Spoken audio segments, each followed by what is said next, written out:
My son announced on Senior Citizens Day that he was putting Mom in a nursing home where she belongs.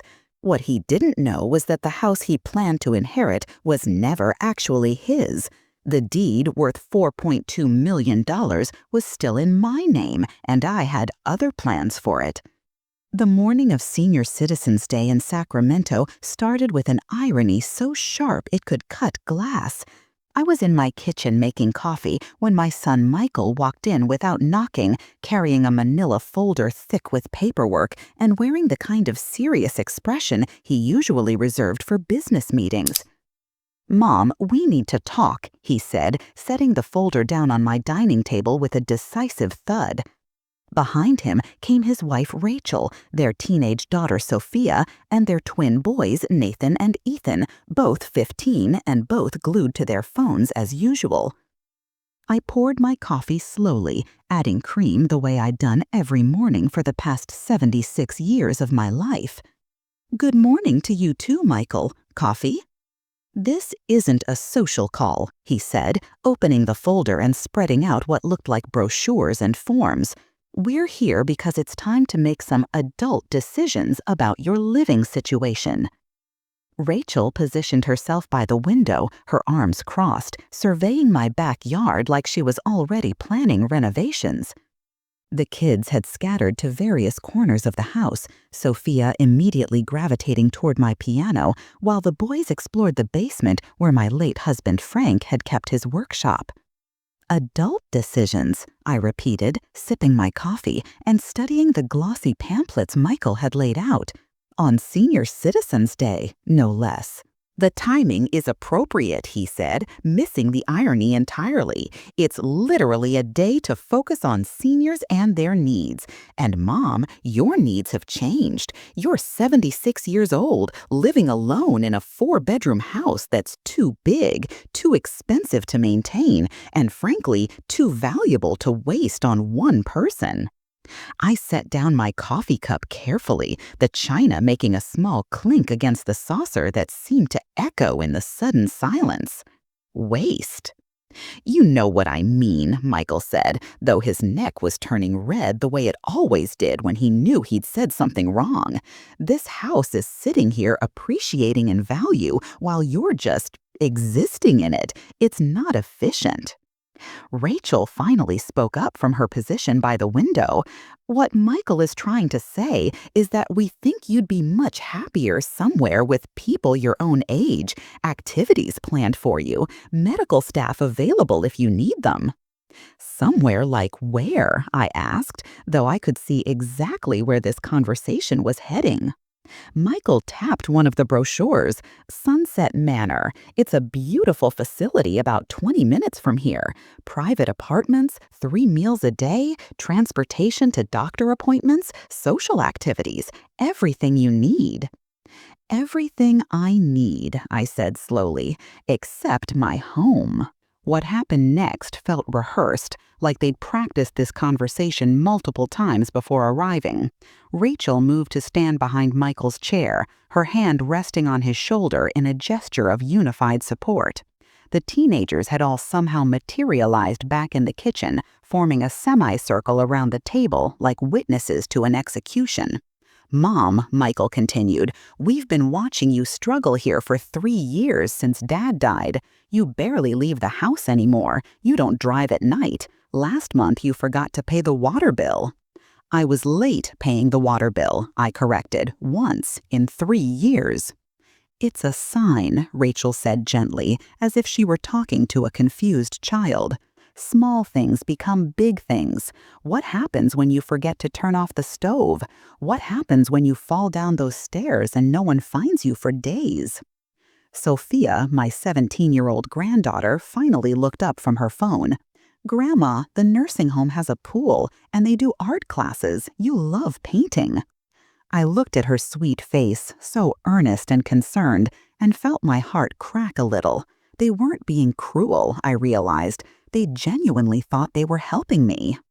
"And there's another consideration," Michael said, his voice taking on the tone he used when discussing real estate investments. This house has appreciated significantly since you and Dad bought it in 1987. The property taxes alone are probably a strain on your fixed income." "Are they?" I asked quietly. "Mom, be realistic. Your Social Security and Dad's pension can't possibly cover the maintenance on a house this size, plus property taxes, plus insurance, plus utilities. You're probably eating into your savings every month just to stay afloat here." Nathan, one of the twins, wandered over to the kitchen window and peered out at the large backyard. "This pool is huge, Grandma. Do you even use it anymore?" "Sometimes," I said. "When?" Michael challenged. "When was the last time you actually swam in that pool, or used the hot tub, or even sat out on the deck? You're maintaining all of this space and these amenities for what? Memories?" The word hung in the air between us like smoke. "Yes," I wanted to say, "for memories, for the echo of Frank's laughter when he cannonballed into the deep end on summer evenings, for the ghost of Michael's childhood birthday parties when the backyard was full of screaming children and the house was alive with joy, for the feeling that somewhere in these walls the best parts of my life were still happening." But I didn't say any of that. Rachel pulled out her phone and started scrolling through what looked like a real estate app. "We had a friend in the business do an informal assessment last month. In this market, with this location and lot size, you're looking at least $4 million, maybe 4.2. "You had my house appraised," I said, not really a question. "Informally," Michael said quickly, "just to get an idea of your options. Mom, do you understand what $4 million could do for your future? Invested conservatively, that could generate enough income to cover your expenses at Sunset Manor for the rest of your life, with plenty left over." "Left over for who?" I asked. The silence that followed was telling. Michael and Rachel exchanged a look that I'd seen before, the kind of wordless communication that happens between spouses when they're trying to coordinate a story. "Left over for your security," Rachel said finally, "for unexpected medical expenses, for improvements to your quality of life." "And left over for us," Sophia said with the brutal honesty that only teenagers possess. "Right? I mean, eventually?" Michael's face went through several shades of red. "Sophia, that's not— but it's true though, isn't it?" she continued, oblivious to her father's discomfort. "You guys are always talking about college tuition and the twins' college funds and how expensive everything is getting. If Grandma sells the house, that would help, right?" Out of the mouths of babes. I looked at my granddaughter with something approaching admiration. At least she was being honest about what this was really about. "There are practical considerations for all of us," Michael said stiffly. "Your grandmother's welfare is our primary concern, but yes, there are financial benefits for the family as well. Benefits that could help secure everyone's future." "Everyone's future," I repeated. "Mom, you can't take it with you," Rachel said, and immediately looked like she wished she could take the words back. But they were out there now, floating in my kitchen like a curse. "You can't take it with you." As if I were already dead. As if this conversation were happening over my coffin instead of my coffee table. Michael pulled out a tablet and started showing me pictures of Sunset Manor. It looked exactly like every other senior living facility I'd ever seen. Beige walls, floral furniture, smiling elderly people engaged in supervised activities that looked about as spontaneous as a board meeting. "Look at this," he said, swiping through photos. "They have a library, a fitness center, a beauty salon right on site. Organized trips to the mall, to restaurants, to shows. You wouldn't have to worry about driving anymore, or cooking, or cleaning, or any of the daily responsibilities that are becoming harder for you to manage." "What daily responsibilities am I struggling with?" I asked. Michael and Rachel exchanged another look. Mom, he said carefully, we've noticed things. The grocery shopping, you're buying way too much food for one person, and half of it goes bad before you can eat it. The yard work, you're still trying to maintain those flower beds yourself instead of hiring help. The house maintenance, when was the last time you had the gutters cleaned, or the HVAC serviced, or the deck stained? I maintain my home just fine, I said quietly. Do you?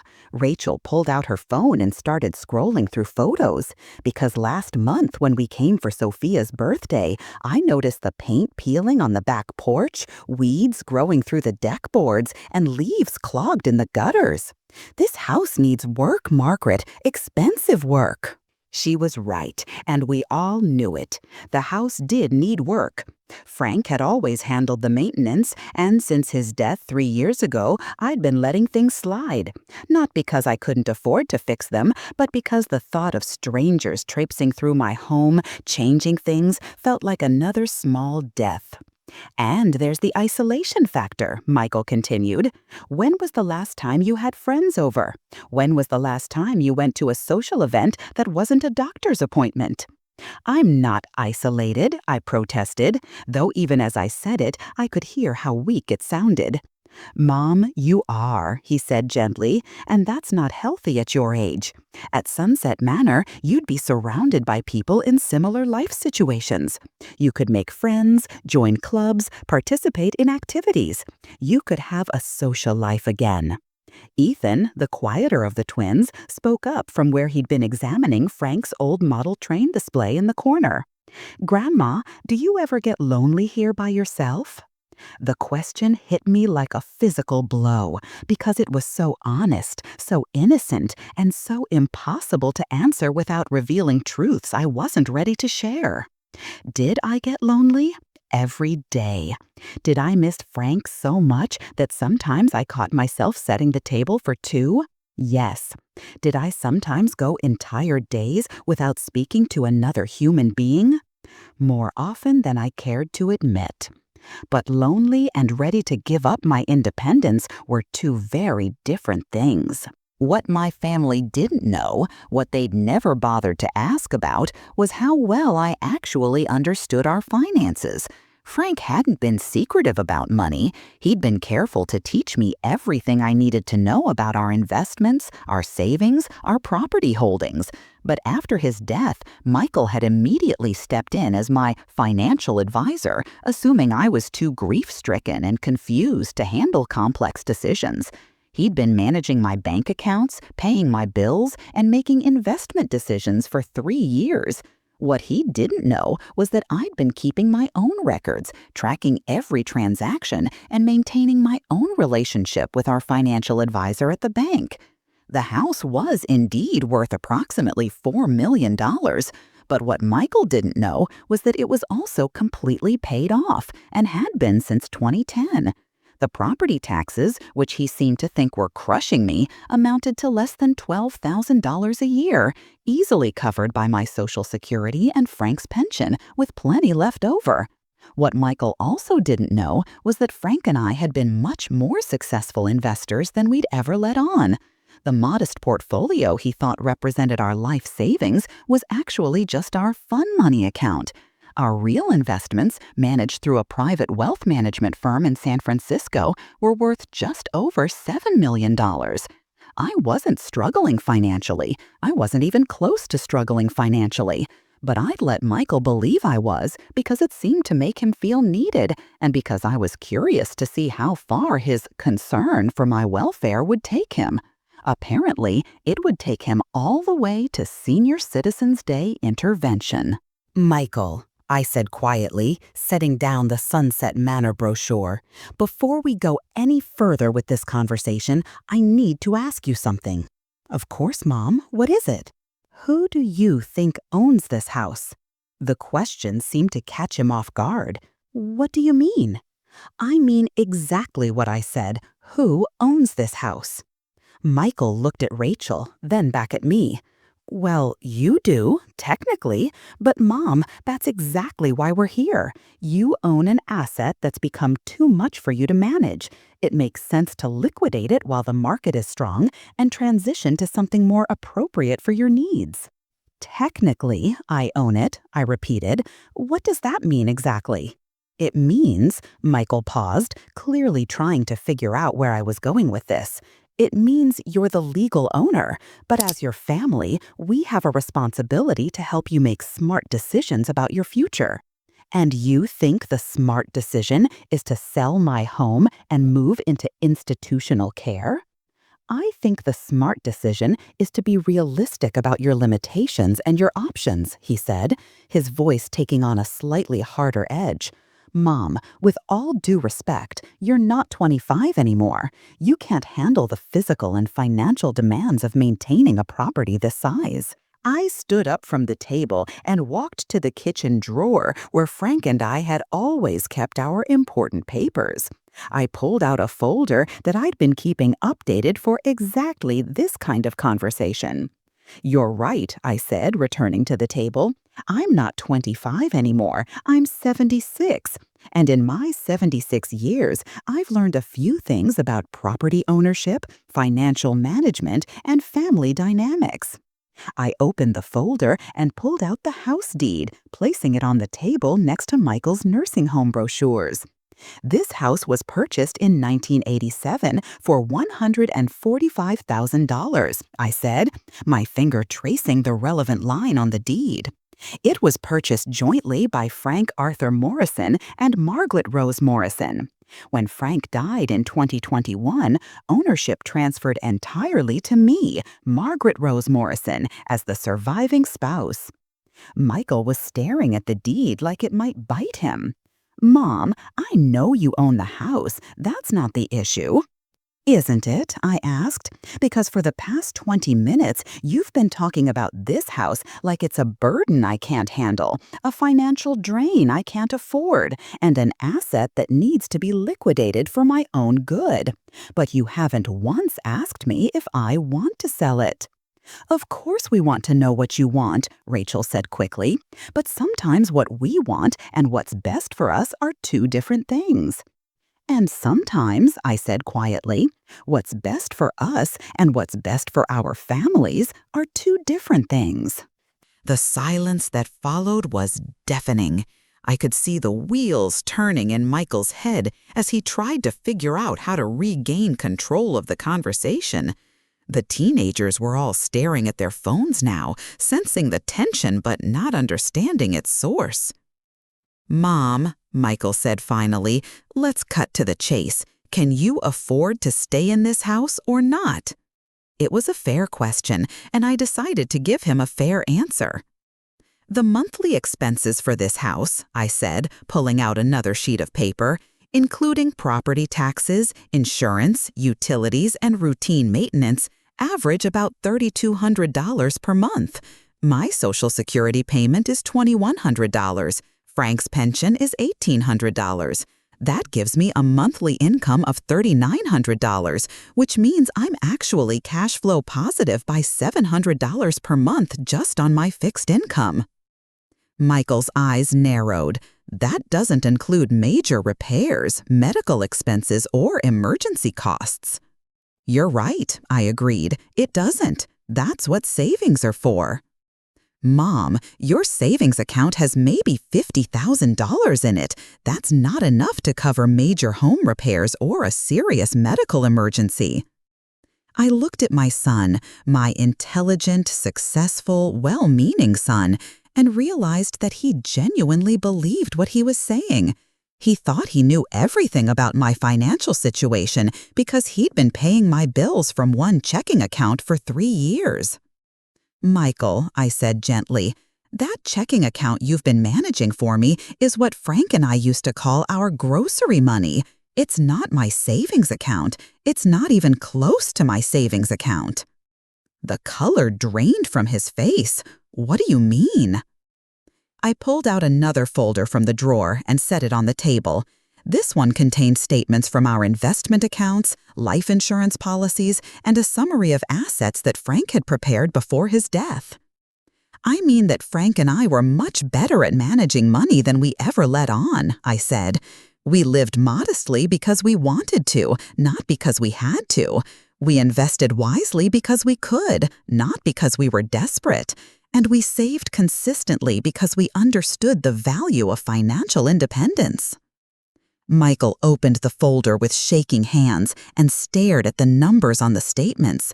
$7.3 million in diversified investments, a paid-off house worth $4.2 million, life insurance policies worth another $800,000, no debt of any kind.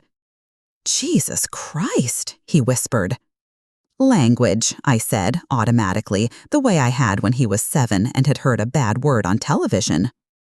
Rachel leaned over his shoulder to look at the papers, her eyes growing wider with each page she turned.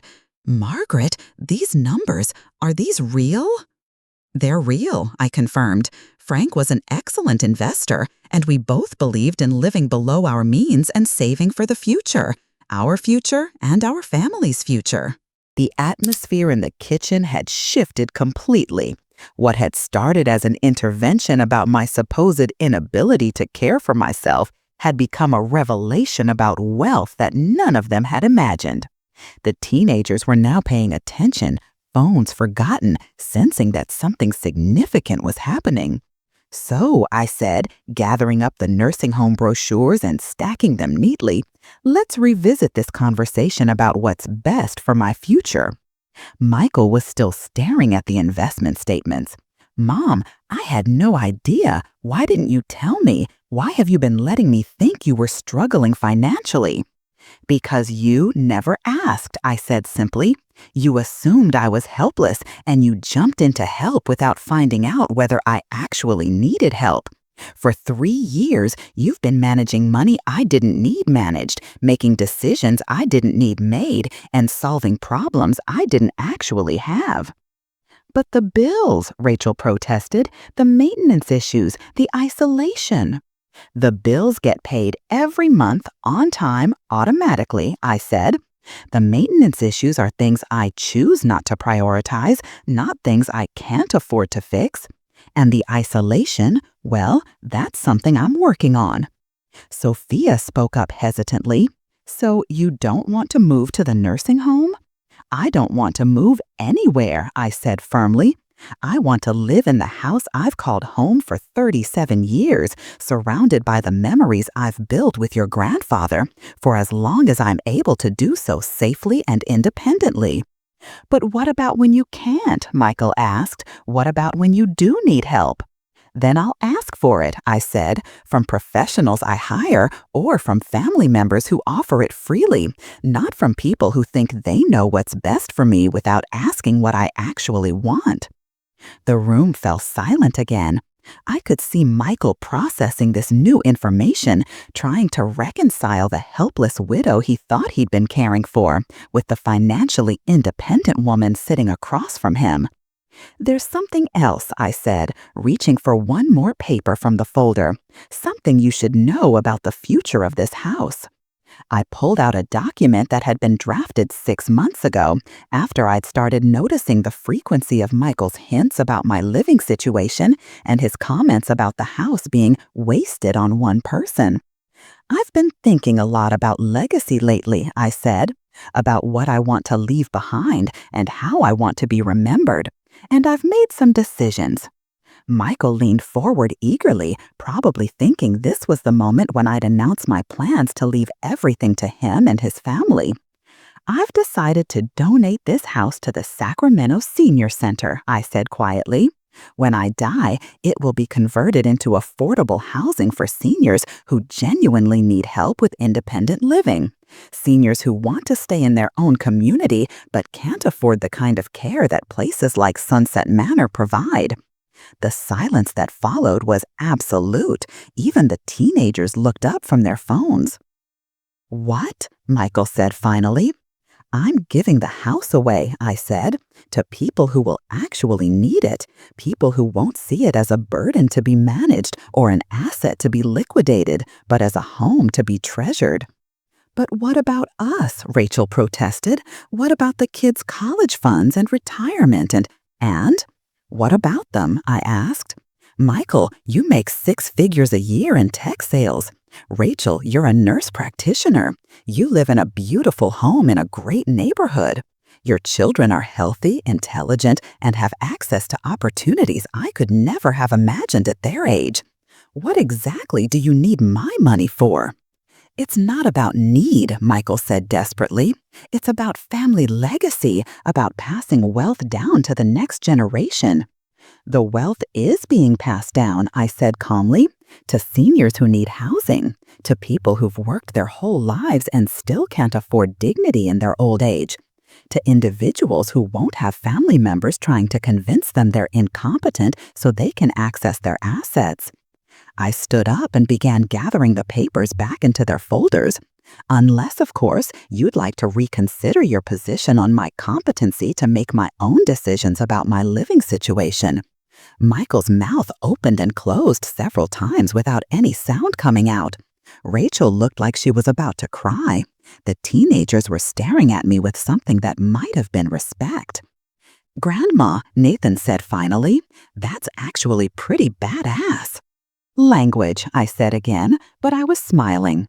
And that's how Senior Citizens Day became the day I reminded my family that being old doesn't mean being helpless, that needing care doesn't mean losing control, and that sometimes the best way to honor your legacy is to make sure it goes to people who truly understand its value. My son had announced that he was putting me in a nursing home where I belonged.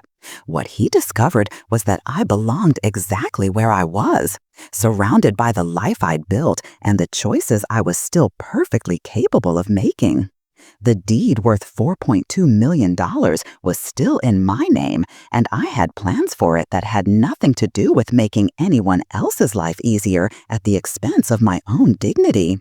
Sometimes the best inheritance you can leave your family is the knowledge that independence isn't something you lose with age. It's something you choose to keep, no matter who thinks they know better.